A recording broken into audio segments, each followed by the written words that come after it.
John, what kind of commander-in-chief is President Biden that at a time when American forces are under fire in the Middle East, he can go days without knowing that his defense secretary is in a hospital bed?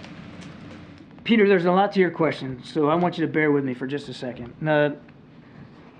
First of all, at no time was the ability for the United States military to defend our national security interests compromised.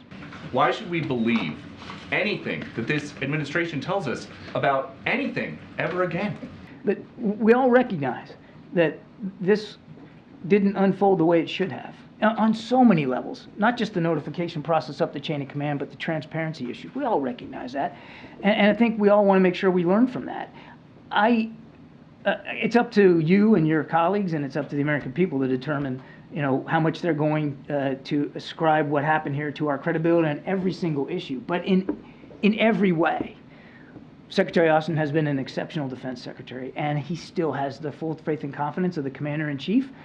He has led the department at an incredibly dangerous time for our national security interests and those of our allies and partners. But if the administration is going to go to such great lengths to keep secrets about the defense secretary's health, how can anybody be certain that the administration would not go to the same lengths to keep secret problems with President Biden's health in the future?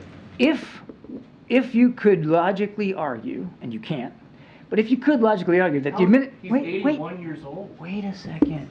Just give me a second here, bub. I'll get there. If the administration made some sort of Machiavellian effort across the board to keep this from getting public, then I think your question has merit and certainly is a fair one. I don't think it's a fair one because that's not what happened here, Peter. What happened here is the Secretary of Defense, for whatever reason, I can't answer the question why, that information wasn't shared. It wasn't shared widely in the department, and it certainly wasn't shared with the interagency.